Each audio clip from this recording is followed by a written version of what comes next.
So, what exactly is the long L word? Well, I'll describe that to you right now. So, I would have my checkups at the clinical center on the campus of Michigan State University in East Lansing. And after having met up with the receptionist at the front desk, and we would find out what my battery of tests would consume of for that visit. Um, One of the rooms that I remember walking into, most prominently out of every test and examination I've ever had to have done while being there, was the room that had the long L word on the front of it, on the wall rather. So what is the long L word? That's a good question. Laboratory. Getting labs drawn. Yeah, blood work. Now, after having been poked so many times, and, knowing after a while that when you see the long L word, that means you're going to get a poke. After a while, you start to corroborate the two.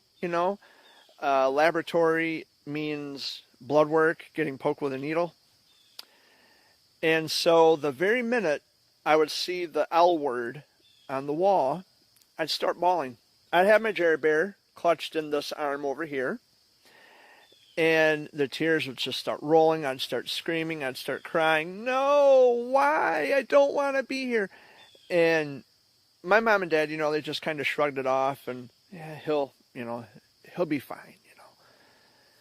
Well, then my dad noticed that there was a fish aquarium built into the wall. Mind you, monster goldfish inside this aquarium. And so my dad would always try to divert my attention. Jared, come and look at the goldfish, man. Come and check this out, man. No, no, no, no, no. And that would be me the whole time screaming, no, no, no, because I didn't want to be there. And I was always hoping that the people in back would forget that I was there. And not long after, my dad trying to divert my attention from what was about to happen to the fish aquarium. Not long after that, Jared, no, and I'd start screaming, and it would just progressively get worse. And my dad would literally have to pick me up off the floor, and mind you, I still have Jared Bear in this arm. I'm kicking and screaming, tears are running down my face. And my dad, in his very stern and deep voice, would always say to me, now, Jared, that's enough. Right now, son, that's enough. We're going to go in there, we're going to get this done, and we're going to get out of here. Now, that's enough. And I would always fight him, tooth and nail, every time. And so Dad would carry me in. Mom would wait in the lobby. Dad would carry me in. We would sit in the lab chair with the armrest that folds down in front. And, of course, Jerry Bear's still firmly tucked in my arm because he was my right-hand man. I took him everywhere with me, And I was probably, I'd say, 4 or 5 years old. And I remember it like it was yesterday. The nurse would get down on her knees. She would kneel down, and she would get eye level with me, and she'd say, now, Jerry Bear, we got to get this done. Even back then, I was Jerry Bear. And she would say to me, Jerry Bear, now, come on, we got to get this done. The quicker you get this done, dude, the quicker you'll get out of here and you'll go on to the next thing that you got to do. Then you'll get to go home. You'll get to go to McDonald's. You get to, you'll get to leave. But right now we got to get this done, man. We got to be strong, And they were very encouraging and uplifting. And, that was always something that I remember from the clinical center as well. So she wraps the tourniquet around my arm to locate the vein. She adds the alcohol, and which, by the way, I take a whiff of rubbing alcohol. PTSD triggers just like that. I have really bad triggers from rubbing alcohol. It's just the smell brings back the flashbacks.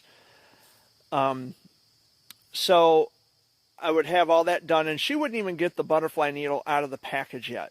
And I'm looking at it like it's right there on the table next to me, and it's like, ah! And I would scream so loud, and you think they were, killing me. You think they were butchering me. No, they weren't. She would take it out of the wrapper, and she'd say, now, Jerry Bear, you know how to count to 3, right? No, I did, but you know, I was just being a whine baby. And she would say, now come on, Jerry Bear, I know you can count to three. I know you can count to three. She says, on the count of three, we're going to feel just a little bee sting, okay? Just a tiny bee sting. It's not going to hurt a lot, but just a little bit. No. And, you know, without further ado, you know, she wasn't going to waste any more time. So we counted to three. She says, 1, 2, 3, bee sting. And right when she said bee sting, the needle went in. I let out one loud, boisterous scream, and then I looked down. I'm watching the blood go through the catheter into the vial. Dad's like, look at your blood, Jared. You did it, buddy. You did it, you know. And he's patting me on the shoulder. And he says, all right, bud, you did it. See, Daddy knew you could do it. Daddy told you could do it. And the nurse was like, yay, Jared Bear. All right, look at you, tough guy. And I'm sitting there. I got that little bottom lip going. And she says, see, all done.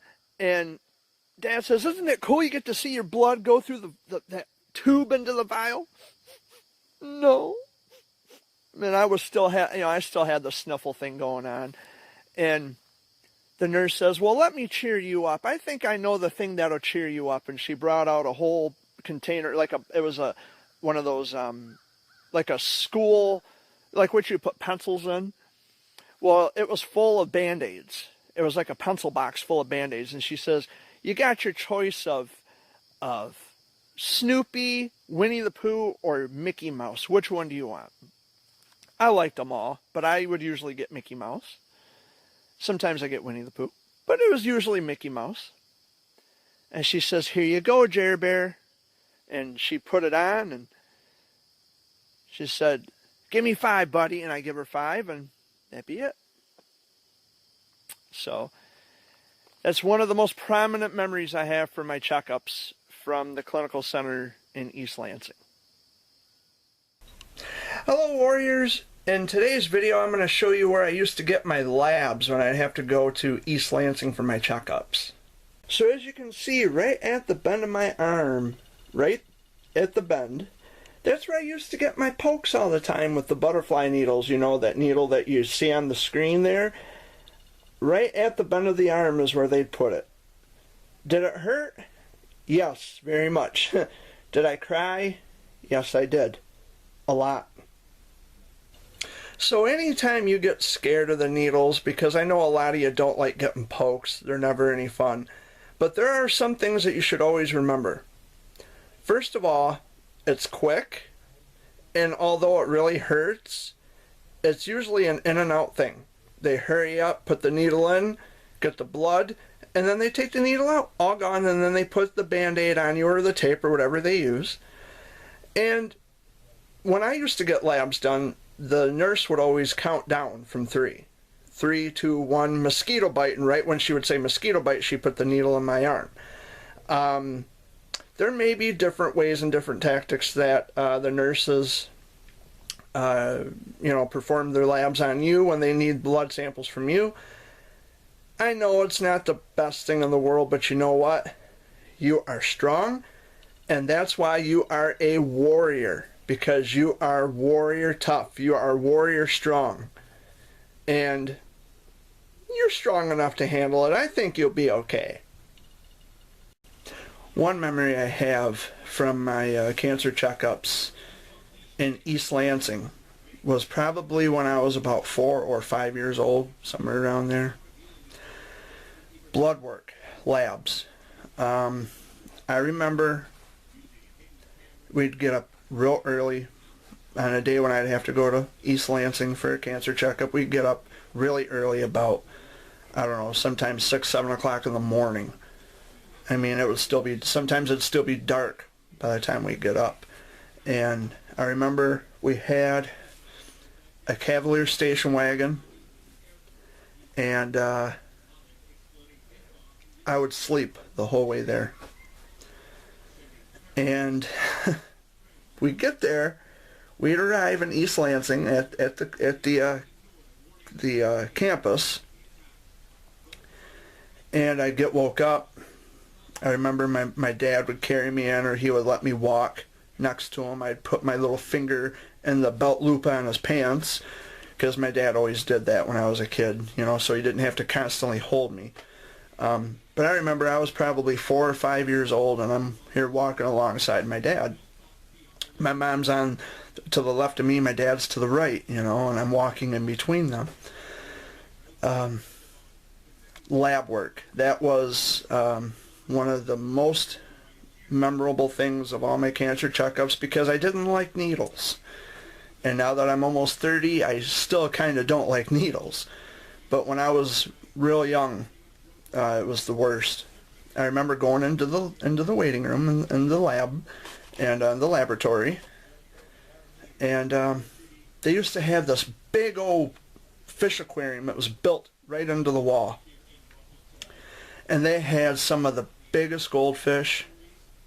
I mean, but they had goldfish galore. I mean, this was a big aquarium, and I was already tensed, and I knew what they were going to do, and I knew what laboratory meant even when I was 4 and 5 years old, because, you know, the big L word, the LAB word, you know, it's like, oh, that big word that means getting poked with a needle.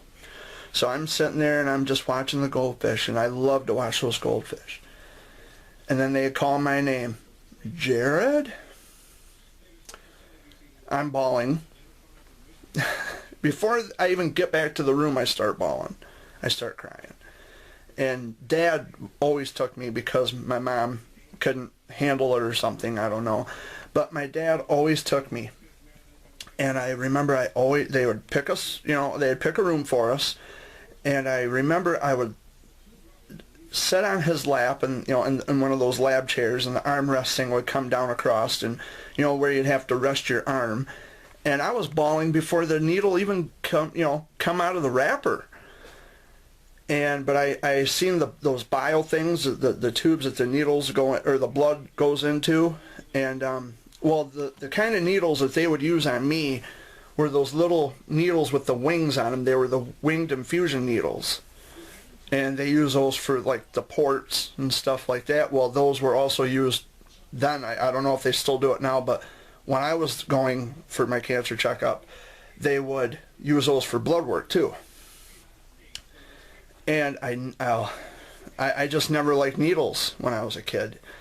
And I remember I would put my arm up on the rest, and I'd sit on Dad's lap. I'd be bawling my eyes out, and Dad would tell me, "Come on, big boy, I know you can do this. I know you don't like it. Let's just get it done and over with." And he's rubbing my back and my neck, and, you know, he knew I didn't like it.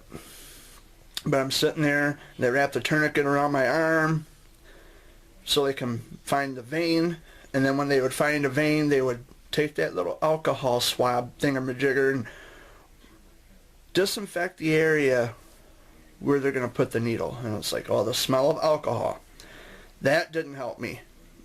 I cried even at the rub of the alcohol swab.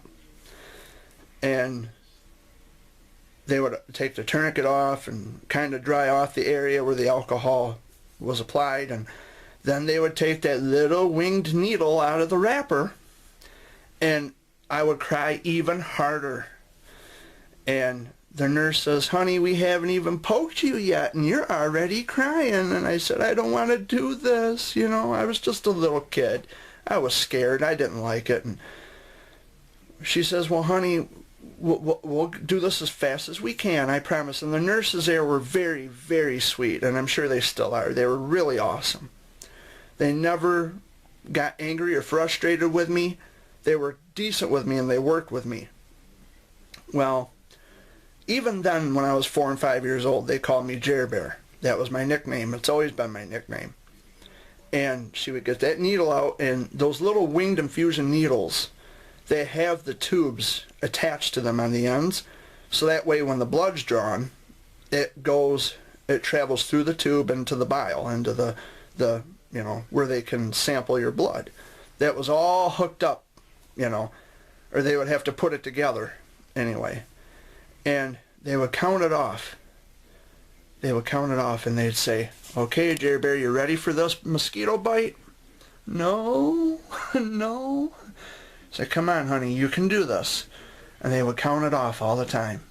1, 2, 3, mosquito bite. And I would let a big old scream out when they put the needle in my arm. And then the nurse would say, you're done, that's it, you're all done. And I'd look down at my arm. Dad says, look there, look at the blood, it's going through the tube, look, it's going into the bile, and it's going through the, check it out, man. And he'd be all, just trying to calm me down. And I'd stop crying long enough, I'd have the little sniffles going on, and I'd just be sitting there. Like, I'm gonna die. They're taking my blood. Honey, no, honey. You're not gonna die. You're not gonna die. Your heart pumps new blood. You're not gonna die. And, yeah. That was one of the most memorable things about cancer checkups. And after it was all said and done, after all that fuss and all that crying and all that screaming, the nurse would look at me and she'd say, what kind of Band-Aid is it going to be this time, Jerry Bear? You want Garfield? You want Mickey Mouse, Donald Duck, Goofy, Pluto, Daisy Duck? Well, who do you want? It's all up to you. And most of the time it'd be Mickey Mouse. And they'd put it on, and they'd put the cotton swab thing on and put the Band-Aid on, and I'd be on my way. But I don't like needles. I didn't like needles when I was 4 and 5 years old, and I'm almost 30 and I still don't like them. But that's one of my most memorable times going for cancer checkups in East Lansing. This is Jerry Bear signing off. Thanks for watching.